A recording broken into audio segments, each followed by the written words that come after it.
What would you do if you woke up to find yourself arrested for the murder and assault of a girl you had never seen in your life? Yet all the evidence literally says you are the criminal, while in reality, you are actually a person who is very kind and would not even hurt a fly. This is the story of our series hero, and to understand more, watch the video to the end. But before we start, do not forget to like the video and subscribe to the channel. Let us begin. The series starts with a man on a motorcycle chasing a car at terrible speed and threatening the person inside that he would make him pay the price for what he did to him. To find out what he did, we need to see what this young man's life was like. In reality, he was a simple and very diligent young man who worked as a delivery driver. He never complained about his job, no matter how hard it was, like the strict rules of many buildings when he entered them, as they forbade workers from using the elevator. It did not matter to him, and he went up calmly to deliver the order on foot. Also, if he found trash at the customer's door, he offered to help and throw it away for them. Everyone literally loved him, and despite being busy, he did not forget his younger brother, whom he called during work to check on him, and he kept encouraging him to study. He continued working, and then he met a colleague. Instead of entering the restaurant as well, the colleague brought him the order he was to deliver. Just as he was about to take it from his colleague, they saw a car speeding by that snatched the bag and threw it on the ground. He thought they were mocking him, so he fixated on them and chased them with his motorcycle. Since he knew the roads well, he managed to catch them and blocked their path. He forced them to pay him, and they paid quickly, afraid of a scandal because people were filming. After he finished, he went to his brother at the academy where he took lessons, took him to eat, and sat with him for a while. They talked about how much he resembled their mother in his habits and his interest in plants. His younger brother, to tease him, started annoying him and told him that he would not study and would play videos. But when he went home, we saw that his brother meant he would start a YouTube live stream and study with his followers. While he was doing that, he found that his brother had transferred money to him. Later, we saw our hero taking care of the shop he opened, centered around the thing he understood best, plants. His friends helped him, but he did not accept their help for free and told them he would pay them. His girlfriend was very proud of him and asked if he intended to quit his main job after opening this place. He told her he would continue for a while to pay off his debts and then he would leave it. When she was about to leave, she told him she decided to spend the night with him, which made him happy, of course. The next day, when he woke up, he made her breakfast, took out the trash, and started his work. He was delivering an order at the door, and as he went down, the elevator closed quickly, so he was forced to go down on foot. At that moment, he saw a plant dying from the sun, so he moved it away and wrote a note to the residents of the building that this type of plant did not like the sun. He continued on his way, and while delivering an order, an old woman asked if he could help her and pull her travel suitcase. He agreed, of course, and told her, "Let's go, mother. Give it to me." He pulled it for her. Later at night, he sat down to have dinner from the supermarket as usual. He heard a phone ringing beside him, but there was no one there. He answered and found it was, unfortunately, a lost phone belonging to a girl who begged him to return it to her because she could not meet him because her mother was sick. At first, he frankly told her he was busy, but then she tempted him by saying she would give him 300,000 won, which is about $250, if he met her at her house. So he agreed, of course. He went to the location she mentioned, and it turned out to be a dark tunnel. He was very surprised and wondered what it was. She called him again and surprised him by saying she could not come, so it was better to leave it for her at the public phone. At first, he refused because he was afraid it would be stolen. She insisted and told him he could not come to her house at that time, so this was better. He listened to her, especially since she had left him the money. The next day, he commemorated the anniversary of his mother's death. His brother came and they spent time together. Then his brother left while it was raining, so he went to bring the plants inside. He sensed movement outside, and suddenly he found the door opening and people attacking him. They were detectives who told him he was accused of assaulting and murdering a girl, so they had to arrest him. Immediately, they handcuffed him, and when he arrived at the station, he found many journalists filming him and calling him a criminal who killed the girl and dismembered her body in cold blood. He did not understand what was happening. When they showed him the girl's picture, he had never seen her at all. He told them that, but they did not believe him, of course, and told him that generally his case was dangerous, so he needed to understand exactly what his position was. He still did not understand and was convinced that he would leave shortly because he really did not do anything. The problem was that all the news was writing about him and talking about him. His brother and girlfriend saw it and were shocked by what was said. His friends came first to visit him and told him that all his information had been leaked, so he did not understand how they could do that. As for his girlfriend, when she went to his place, she found people had written very bad things about him since they knew his address. She then went to call a lawyer quickly for him. At that time, his friends came and encouraged her to go to him because he would surely be reassured when he saw her. She actually went to him and was very sad for him, and she was reassured more when he told her that he was innocent because she knew and was certain he would not do that. But at the same time, she wanted him to reassure her. Later, she met the lawyer with his friends and brother, and he told them that the thing that would most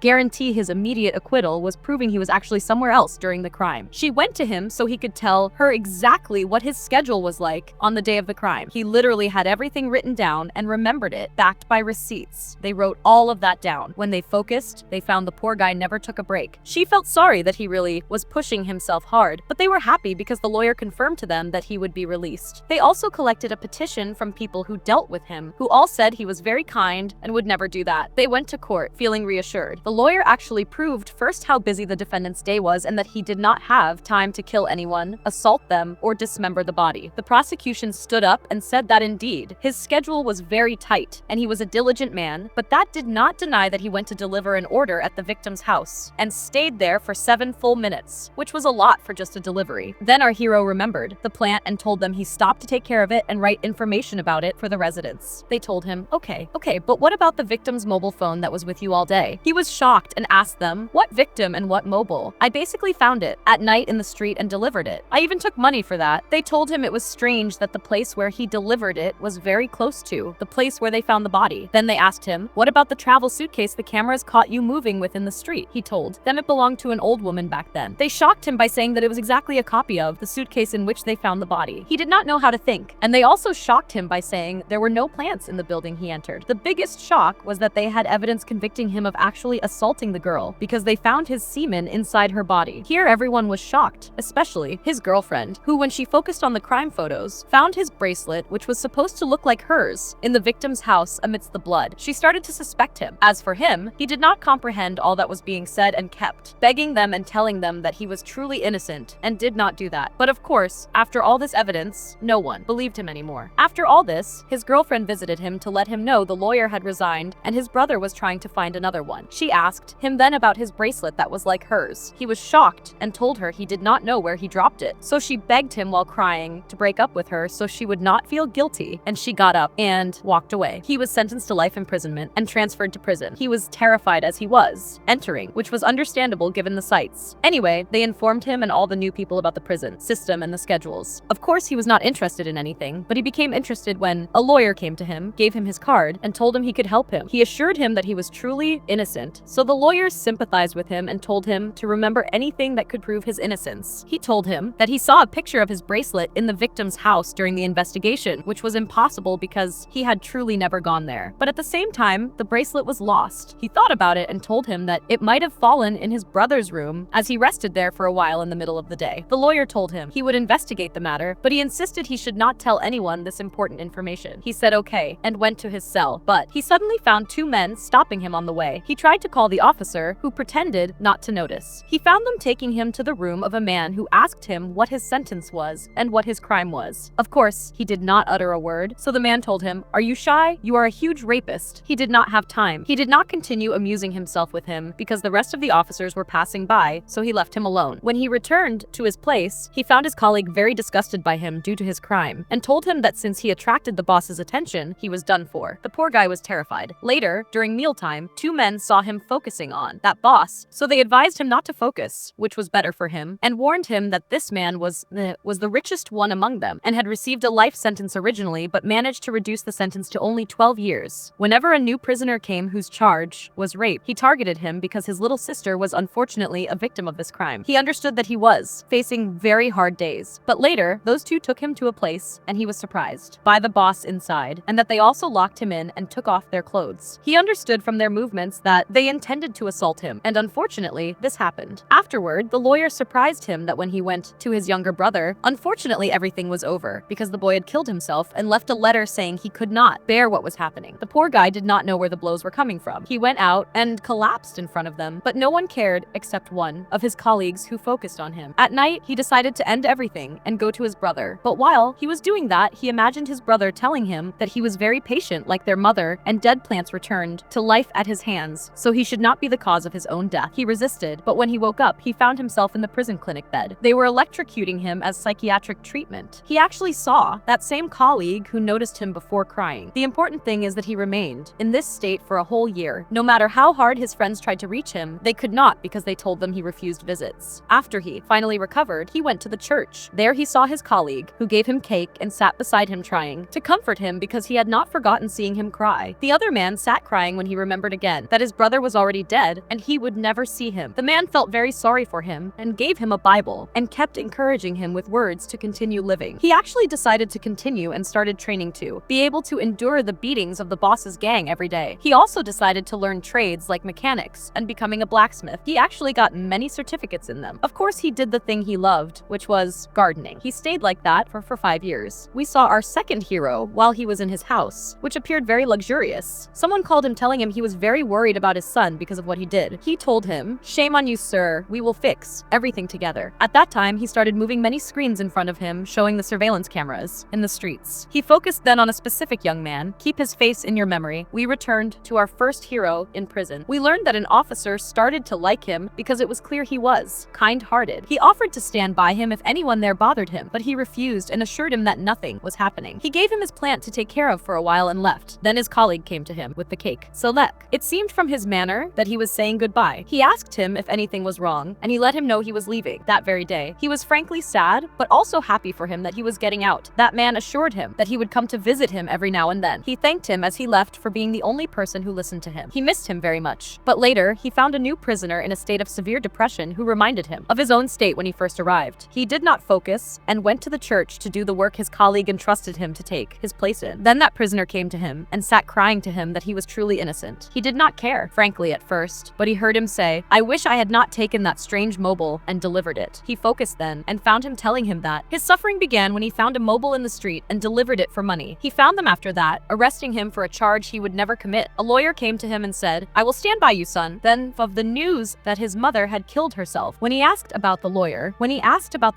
he found he had no record, so he knew he was a scammer and surely the one who killed his mother. He gave him his card. The poor guy, it turned out to be the same lawyer who spoke to our hero. He was shocked that literally the same thing happened to him. He knew then that someone was behind all this. He was shocked more the next day when he discovered that this boy killed himself. This was the same boy I told you to focus on who appeared on the screen in our second hero's house. Anyway, after all this, he decided to talk to the lawyer. Naively, he confronted him immediately and told him he was the cause. The other was audacious. He told him, "Yes, what will you do? You are the stupid one who let me know the evidence was with your brother. So you are considered the one who made me finish him off." The poor guy was shocked that his brother was also killed. He got up to hit him and told him that he would take revenge on him. The provocateur told him, "How will you take revenge, son, while you are in here? You are an idiot." He walked away. Later, he called someone while angry and told him to handle it. As for our hero, he went to the church to apologize that he would not work there anymore. He stole a screw from the chairs and intended to escape from there. We saw our second hero attending a very luxurious auction for artworks, and he was interested in a sculpted piece that looked terrifying, honestly. Anyway, he kept bidding on it against another person, but without revealing himself. This piece reached 4 billion won because he raised the bid. During the break, we saw that other man calling him to confirm if he really wanted that specific piece. The mean guy told him yes. He went back to bidding against him and eventually made him stuck with it after it reached 6 billion. When he returned home, he found he had actually sent it to him. He was very happy with it and put it next to its siblings. He spoke to him to reassure him about his son's future and told him to rest completely because the substitute boy killed himself basically, so let him travel and have fun. We knew then that he was the one who implicated that poor boy and our hero too, but we will know how and why later. Afterward, we saw him in his company, and he and the investors were discussing a government project regarding the importance of data and something like national security. They believed that if they took this project, it would be useless because it was over their budget. As for him, suddenly he received a call. It was from the scammer lawyer telling him to clean up. He told him okay, told them to take the project, and walked away. Then he called one of his men and told him to get rid of Taejin because he seemed talkative and would annoy them. The person he was speaking to was literally cutting someone up. Anyway, regarding our hero, the boss and his men tried to beat him, so he stood up to them and refused to be beaten. On the contrary, he beat them all and told that boss to leave him alone. Outside the prison, at his colleague's shop, a young girl came to him. She did not like him and swindled him out of his money. When she saw his picture with Taejun, she mocked it and left. He sat down worried, but the prison chaplain came to him and told him he was very worried about Taejun because he left the church. He decided then to go visit him. In prison, what our hero did to the boss's men became known, so the rest sat mocking him. When the boss heard them, he grabbed one and literally broke him. An officer quickly came to him and told him to go meet the prison warden. When he went, the warden warned him that someone had just died there, so if anything happened to anyone else, he would definitely be transferred. It was better for him to calm down. As for our hero, his colleague actually came to visit him. He asked him about his condition. He told him that everything was fine, but frankly, he intended to escape from there. He was shocked, of course. As for the boss, he told his men that the warden warned him, but did not warn them, so he sent a boy who followed him to be Taejin's cellmate in the cell. That boy immediately tried to finish him off. The next day, the boss was very excited, frankly, to to see him dead, but on the contrary, our hero was fine, and his man was the one beaten. He got very annoyed with him. Our hero got bored, frankly, with the boss's focus on him and felt he would not be able to escape because of him. He decided to get rid of him, so he went to him at lunch to eat with him. He told him he was acting like the epitome of manhood, caring about women's rights, giving us a headache, and beating any rapist, even though he was surely the one who did that to his sister. At that moment, the man's blood boiled, of course, and he got up to batter him. The officers came and locked him in solitary confinement. The other was very happy that he finally got rid of him. Later, the officer who was his friend came to him to ask if anyone was bothering him, but he did not speak. He gave him the sponge he asked for. He was very happy with it and hid it in his plant. He took it inside with him and hid it in the warehouse. Then he needed to clean a specific area so they would give him its key. He beat the person cleaning it and immediately worked in his place that day. They actually gave him the keys. He pressed them onto the sponge and managed to make a shape of the key, hiding all this in the plant. The thing was, on the day he intended to escape, that killer came pretending to be a doctor who would give them a vaccine. He was, of course, coming to the prison to kill him. He was working in the blacksmith shop at the time. They told them there to stop, go have lunch, and then take the vaccine from the doctor. He refused to go have lunch. An officer whose car was broken came to him to fix it for him since he had become a clever mechanic. He told him he would go get him a burger instead of lunch. He quickly went in to make the key shape, hid it in the burger, and walked away reassured that his plan was going perfectly and his escape time was near. However, he found a gang in his way, delaying him because they wanted him to join them against the boss. He frankly did not care and walked towards the cell. He was shocked by an officer inside, but found that he came to tell that he made someone take the vaccine instead of him because he wanted him to remain strong as he bet on him to win the boxing match today. He actually took him to the ring. They delayed him, so he went and beat the guy facing him and told the officer that was enough. He ran to complete the plan, and just as he was about to enter his cell, he found another officer and the doctor this time because the doctor caught that he did not take the vaccine. He pretended he came to give it to him, but in reality, he injected him with rat poison. Of course, Taejun, and the officer did not notice what the substance was. His entire focus was on the watch then because he had exactly half an hour left during which he had to escape, as this was the time they changed their shifts and the guard was considered lower. Anyway, the doctor later sent a message to his boss informing him that he would die within half an hour at most. He took out the screw and finally caused a short circuit so the lights and cameras shut off. Then, using the key, he entered the warehouse to wear normal clothes under his prison clothes. He started moving with amazing lightness and agility and was not caught until he reached the ventilation opening. However, he started to feel tired suddenly because of the poison that was injected into him. He did not understand what was wrong with him, but continued anyway until he actually reached the room for visitors. He sat as if he came to visit someone and finally exited. He was already close and would be just a little far from the pipe where his colleague was waiting for him, but unfortunately, the poison took effect and he lost consciousness suddenly. As for our second hero, whom we learned was named Johan and was very rich, he was sitting watching a race and was very excited. But when he suggested to the manager of the team he sponsored that he make the drivers get aggressive and crash into each other to win, the manager told him that would be very dangerous and would not work. So quite simply, he canceled the sponsorship contract. The rude man walked away sulking because how could they not expose their lives to danger just so he could enjoy himself? He returned home and told the servants that he found an idea much cooler than the traditional race. The poor things pretended to be excited, like him, just so he would leave them alone. Later, he went with an important man to the prison and entered the warden's office. The warden thought he was a small kid at first and tried to kick him out while welcoming the other man because he was considered his superior. He found the man telling him, "Treat the basha with respect, boy." Johan, to prove to him that he was truly elite, ordered that man's superior to bring him something to drink. The prison warden sat there not understanding what was happening, especially since his superior told him to execute all the orders of this boy, who then climbed onto the table and told him, "Didn't he tell you to execute my orders? Take this and execute." He gave him a file, asking him to fill it with information about various prisoners he had with different crimes, but specifically troublemakers, because he wanted to do something with them. The warden told him that if he let anyone out, he would definitely be arrested. He told him, "Son, who would arrest you? Didn't your superior himself tell you it was okay?" He gave him gold bars. If he gave them to me personally, I would agree to go with him. Anyway, the man's eyes shined, of course, and he told him okay, especially since Johan promised him he would also return the money he was scammed out of in cryptocurrency investments. As for our hero, his officer friend was watching how he escaped and was frankly dazzled by him. As for him, he woke up finding himself back in prison with IVs hooked up to him. The doctor was shocked he was even alive, but he told him he survived thanks to the vitamins his colleague brought him, which he took. Anyway, his officer friend was very surprised how this poison got into his body and was sure that someone had poisoned him and that he did not do that to himself. He was upset with him for trying to escape and told him he seemed like a good person, so he should not do that, and left. At night, the prison warden decided to release the boss from solitary confinement to cause some trouble for the hero and get rid of him, then sent him to Johan. This actually happened because as soon as he got out, he gathered his men and went to the clinic to beat the hero. But he was smart and noticed that no one else was there, so he knew they were coming for him. He put some things in his place to look like him. The idiots actually kept stabbing them for a while, but then he appeared behind them and beat them to a pulp. At that time, the kind officer saw the doctor outside and asked him what he was doing there. He told him, look, man, I don't need problems, frankly. He understood what was happening and confirmed it when he went to the clinic and found the boss's men standing guarding the door. They prevented him from passing, so he quickly ran to inform his other colleagues via radio to come with the special forces. At that time, they were meeting with the warden, who was convincing them to smuggle the prisoners to Johann and tempting them with money. They stopped that plan and went to see what was happening. They actually forced their way inside and found our manly hero victorious over all of them and had cut off a piece of the boss's ear. The officer was happy he was fine, and they returned them all to solitary confinement. When he woke up, he imagined his brother checking on him, so he promised him he would get justice for him and take revenge on the one who destroyed his life. He had not finished speaking when he found himself being kidnapped, basically. Indeed, he and the rest of his troublemaking colleagues were dragged from their rooms and hung in a huge vehicle to transport them from the prison. All this was with the approval of the corrupt officers. At this time, Johann was reviewing their files. The shock for me was that this boss turned out to be actually the one who assaulted his sister, as the hero guessed. Truly, nothing shocked me as much as him. Anyway, they arrived with them at a very strange place, and armed forces forced them down from the vehicle. The next day, when they woke up, they took them to a very large arena. Someone spoke to them from above and informed them that they came here to literally play, and the winner would get a huge reward, something like Squid Game. Anyway, to know who this person is, which is Johann, we need to go back a few years to the time of our hero's crime. We see that the killer was indeed not him. It was a very rich kid. After the poor guy brutally killed the girl, he called his dad, telling him he was frankly scared. He reassured him that he would fix everything for him. At that time, Johann was attending an event belonging to Sol, the government, for the cooperation that would happen between them regarding data security. He heard 3 people mocking that his company won the tender. He sat with them to explain why this company won it. They thought he worked there, so he told, "No, I am the owner," and told them instead of talking about him at his event, they should work on themselves. One of them got very annoyed and said he would show this boy, pointing at him with his finger mockingly. After the event, this man went to get in his car normally. As he was about to leave, the cameras were disabled and a huge vehicle came to stop in front of him. He pointed again and told the person inside, "Move, boy, from here." He hadn't finished shouting when he found that finger flying off. Later, we saw Johann in his house sculpting a new piece and putting into its hand the finger he had them cut off. This is a glimpse of how psycho he is. Afterward, he received a call from this criminal's father, who turned out to be a parliament member. Anyway, he told him to save his son. He let him know he would protect him, of course, but in return, he must buy him an art piece he would specify. The other agreed. He told him, "Great, let's start work," and told him to make his son carry the body and put it in warm water. He then sent his specialized team, who scanned the entire place, as if he could see the apartment in front of him. Then he searched the surveillance cameras around that apartment for any person who went there frequently. Unfortunately, it was our poor hero, since he was a delivery driver. He was able to monitor his life very easily and knew how much of a struggling and diligent young man he was, with a heart so kind that he stopped his work just to take care of plants in the street. He decided then that this was the criminal. He sent his team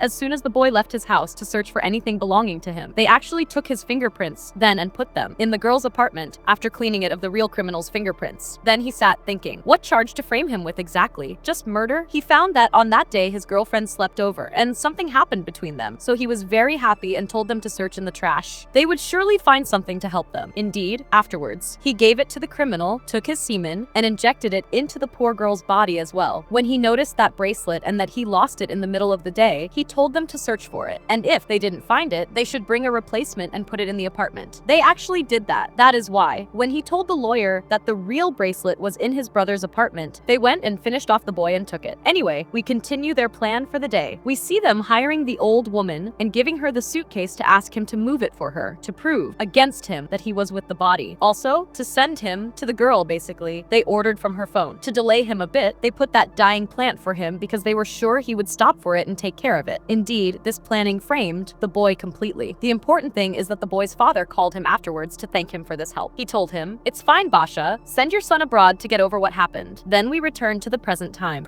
We see him ordering his men to feed them first. They actually took Tejun and the rest to eat. Everyone ate and was happy with the food except him. Then everyone went to their rooms. They found clothes with their numbers on them, so they ignored it and slept for a while, except for the hero, who thought of escaping. He actually managed to get some distance from his room, but he found them suddenly catching him. Johann himself came to him in his car and told him, "Come, let me give you a ride." He refused to get in, so he drove his car beside him and kept provoking him. He knew then that he was the one who brought them there. He went back to his room to find that boss's boy trying to convince him to join his team, but then he pulled him to take him to the boss, basically to hand him over, as the boss wanted to mark him and return the favor for his ear injury. But Johan's men stopped them, so everyone went back to their rooms. The next day, they woke up to a very loud sound. They all got up in their new clothes and went out to the arena. There, they saw Johan, who told them he was holding a competition for them. At that moment, one of them objected and told him he had no right to treat them like dogs of his, and decided to leave. The poor man took only 2 steps and was shot. They knew he literally was not joking, and everyone was terrified of him. But later, they got a bit excited because he told them the winner of the competition would win 5 billion at once. Greed started to appear. He told them that this competition was something simple, a race between them, and everyone would have their car with their number, and this race had no rules. Afterward, 2 rich kids arrived at this place. One of them was the real killer in the hero's crime. Anyway, this kid was quite chatty and told his friend, "Lucky you, sir, your substitute finished himself off early. My substitute just died a week ago." He asked him, "What? I heard he died 3 months ago." He told him, "No, that was a substitute for another crime." The other was impressed. They took each other and went up to Johan's office. At that time, the players were surprised by their cars. Some had cool cars, and some had shabby ones. They all started doing maintenance on their cars. Then Johan spoke with these rich kids and told them he was holding a race considered deadly, using the filthiest types of humans, meaning the prisoners. Even though I see him as the filthy one here. Of course, no one would care if these prisoners were dead or alive. They were very excited for him to hold this race in all countries and promised him that if they enjoyed it, they would invest with him always. He promised them they would definitely enjoy it. Then, regarding the players at mealtime, they all wanted to know each other's cars. That treacherous boy was quite sly and kept saying his car was very bad. He went to try and convince the hero to be with him. The thing was, one of them, who was quite ambitious, went to convince Johan to help him, promising he would stand by his side. The other laughed at his audacity and told him his file was full of fraud cases, so he should drop the act as he understood him well. The other frankly felt insulted, but of course, could not utter a word and walked away, telling him to just think about the offer. Afterward, the boss himself came to him and told him he did not want the prize generally. His prize was to finish off Taejun. He told him, "I don't care, play and do what you want. Also, there is no need to give up the prize. Take it." Taejun was very busy with that traitor and surprised him that his cool car needed fixing actually. At that time, the madman and his gang were bullying those with nice cars since there were no rules for the race. He got very scared for his car and ran to hide inside, telling Taejun to speed up the repairs. He actually did it quickly, took him in the car, and sped out of the garage because the gang's men wanted the car. When the boss saw Taejun inside, he jumped into a car and chased him. Johan and those with him were excited that the race sort of started. He ordered his men to leave them be to play for a while so he could see what would happen. The boss kept chasing them and harassing them until he hit them. He intended to kill them too, but the madman came and blocked his way. Then, Johan stopped everything. The rich kids got angry, so he convinced them this was better because they might hurt each other and the race would not start. The thing was that Traitor Boy's car was destroyed. When Taejun tried to fix it, he was surprised it actually caught fire. Its owner collapsed over it, but Taejun was focused on something else. He glimpsed an exit to this strange place. To confirm, he went to meet Johan afterward and went out to look at the whole place from above. He considered he didn't ask him anything useful. As he was leaving, he just told him to take care of that plant because it was dying. He got very annoyed with him. As for Taejun, he went to fix his car and tune it up a bit. While they were eating later, Johan called that madman and told him he agreed to his offer and left him a gift in his car that would help him. The other was very happy and thanked him. When they all went out to the cars, Taejun looked at the camera and Johan felt he knew him or that he looked familiar. All the cars were prepared and most of them wore helmets because they knew well what they were getting into. Johan told them that the winner would be the car, not the player who wins. At that moment, a thug got out to take his colleague's car because it was better, of course, and it was all by force. Then the race finally started. One car caught fire and exploded at the start, so they got very excited. But they noticed that number 11 was acting very stupidly and went off the racetrack entirely, so they did not care and focused on number 9, which was the hero. Those rich kids were betting on him actually. At the same time, Johan was holding his file and wondering where he saw him before. Note that 6 years had passed since the crime, so it was natural to forget. The important thing is that he finally pieced together that he was the one he framed for the charge of the rich boy standing before him now. He was shocked, but immediately ordered that madman to destroy him. He actually chased him, and the boss also came from the front to hit him. He got out with a knife. At first, the rich kids were upset because they had bet on him, but when they saw the knife, they got excited again. The idea was that as the boss was about to kill the boy, he took off the helmet, and it turned out to be the traitor. Johan understood that this meant the hero had been